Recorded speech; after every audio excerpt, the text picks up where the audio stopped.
बिहार के 2 सीटों के उपचुनाव का परिणाम 1-1 की बराबरी पर रहा। जी हाँ, नमस्कार, मैं संजीव सुमन। आप देखना शुरू कर चुके हैं न्यूज़ 24 बाइट। मैं बात कर रहा हूँ बिहार विधानसभा के उपचुनाव यानी कि बाईपोल को लेकर, जो मोकामा और गोपालगंज विधानसभा क्षेत्रों में हुए। और इन दोनों ही क्षेत्रों के विधानसभाओं के जो रिजल्ट आए हैं वो अप्रत्याशित नहीं है। इसकी आशंका पहले से ही व्यक्त की जा रही थी कि यही रिजल्ट हो सकता है। बीच में गोपालगंज को लेकर कुछ कन्फ्यूजन की स्थिति बनी हुई थी, लेकिन आखिरी राउंड आते आते गोपालगंज में भी बीजेपी और मोकामा में फिर वहीं अनंत सिंह यानी कि छोटे सरकार का जलवा कायम रहा और उनकी पत्नी नीतू देवी चुनाव जीतने में कामयाब हो गई। कहने का मतलब यह है कि गोपालगंज और मोकामा दोनों जगहों से जो रिजल्ट आए हैं उस रिजल्ट में अगर देखा जाए तो 1-1 की बराबरी इसे माना जा रहा है। लेकिन अगर अंदरूनी और अच्छी पैनी नज़र से इस दोनों सीटों का आकलन किया जाए तो यह बीजेपी के लिए सबसे बड़ा, इसे आप मैन ऑफ द मैच कह सकते हैं, क्योंकि मोकामा से और गोपालगंज से जो चुनावी परिणाम आए हैं वो बड़े ही दिलचस्प हैं। पहले मैं आपको उस चुनावी परिणाम के बारे में बताऊंगा, फिर मैं इस पर थोड़ा सा अपना विश्लेषण भी बताऊंगा। सबसे पहले हम बात करते हैं मोकामा सीट की। मोकामा सीट से आप सब जानते हैं कि अनंत सिंह वहाँ से विधायक थे राजद से, लेकिन उनके ऊपर जब अदालत ने उनको 3-3 साल की सज़ा दे दी, लेकिन एक ही बार में वो सभी सज़ाएं एक साथ चलेगी, जिसके चलते 3 साल की सज़ा हो गई और जिसके चलते अब वे विधानसभा की सदस्यता उनकी अपने आप चली गई। जो नए नियम के अनुसार उनकी विधायकी चली गई। उसके बाद उस सीट पर बाईपोल हुआ था, जहां से उनकी पत्नी नीलम देवी वहां से राजद प्रत्याशी के तौर पे फिर से चुनावी मैदान में थी और उन्होंने वो चुनाव जीत लिया है। उन्हें जो वोट मिले हैं उस वोट की संख्या यानी कि वे 16,707 वोटों से विजयी घोषित की गई है। लेकिन यहीं पर एक ट्विस्ट है, और वो ट्विस्ट यह है कि अगर देखा जाए तो मोकामा से पिछली बार 35,000 से अधिक वोटों से अनंत सिंह खुद चुनाव जीते थे, और वो 20 का चुनाव था 2020 का। लेकिन अभी जो परिस्थिति के अनुसार यानी कि अगर आप उसे 21-22 अभी दो साल भी अभी नहीं होने जा रहे हैं, और आप अगर इस बार का परिस्थिति को देखें तो 50% से भी नीचे चली गई हैं। 16,707 जो उनका विजयी आंकड़ा है जिस पे वो आए हैं। तो कुल मिलाकर देखा जाए तो बीजेपी ने कम से कम 50% से अधिक जो मार्जिन है जीतने का उसे कवर अप किया है।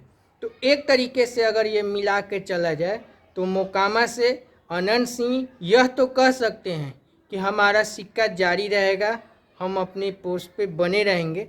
लेकिन एक तरीके से देखा जाए तो मोकामा से अनंत सिंह अब दिन पर दिन कमज़ोर होते जा रहे हैं, क्योंकि 16,707 यानी 50% से ऊपर आप सीटों मतलब आपका जो जीटिंग परसेंटेज है उससे आप नीचे जा रहे हैं, तो आपको इससे कोई बड़ा फायदा नहीं हो रहा है। मोकामा सीट का सारा आकलन देखा जाए तो यहाँ से यानी कि राजद प्रत्याशी नीलम देवी को कुल जो वोट मिले हैं वो है 79,646, और नीलम देवी और सोनम देवी यहाँ से चुनावी मैदान में थे।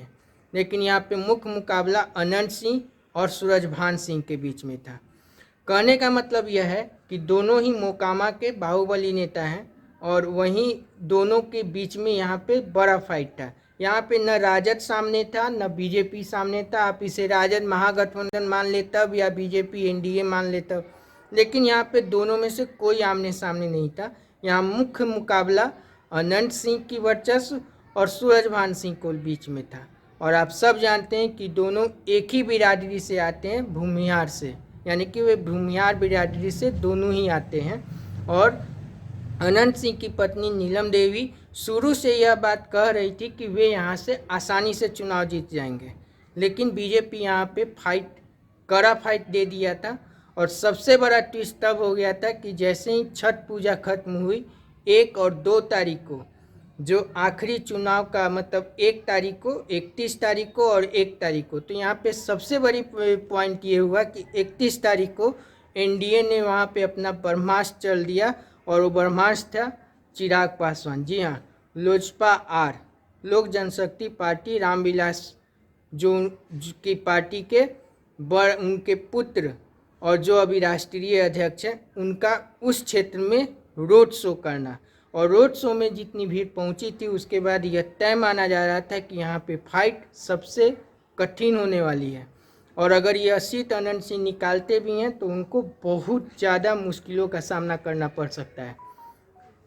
और जो परिणाम आया उसमें लगभग 50% से नीचे उनका जीतने का मार्जिन रहा है, यानी कि वो 35,000 से ऊपर के वोटों से पिछले बार जीते थे, लेकिन उनकी पत्नी 16,707 वोटों से चुनाव जीती है।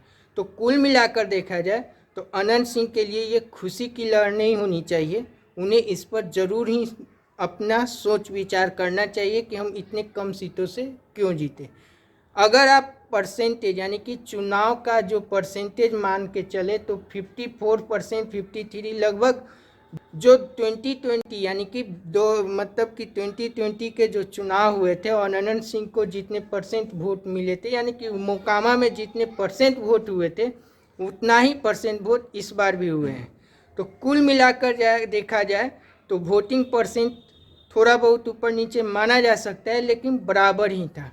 तो इसके बावजूद 16,707 वोटों से जीतना अनंत सिंह के लिए एक सबसे बड़ा सदमा होना चाहिए। बाकी वे लोग जाने और हमारे मीडिया के लोग इसको किस रूप में लेते हैं वो तो अलग बात है। आपकी जानकारी के लिए बता दें कि जो फाइनल आंकड़ा लास्ट में जो चुनाव आयोग की तरफ से दिया गया है उसमें राजद के नीलम देवी यानी कि अनंत सिंह की पत्नी को टोटल मिला था 79,646, यानी कि 79,646 वोट नीलम देवी को मिला है, जबकि भाजपा प्रत्याशी सोनम देवी को 62,939 यानी कि 62,939 वोट उनको मिला है। तो इस तरीके से 16,707 वोटों से अनंत सिंह की पत्नी नीलम देवी यह सीट निकालने में कामयाब हो गई।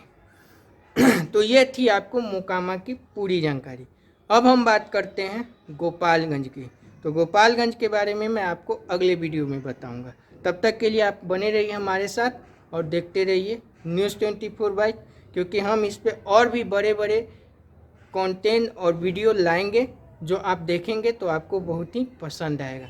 अगर आपको हमारा अभी का यह कंटेंट पसंद आया हो तो इसे लाइक कीजिए, कमेंट कीजिए और हमारे चैनल न्यूज़ 24 बाइट को जितना हो सके उतना सब्सक्राइब करिए। तब तक मुझे यानी संजीव सुमन को आज्ञा दीजिए। नमस्कार।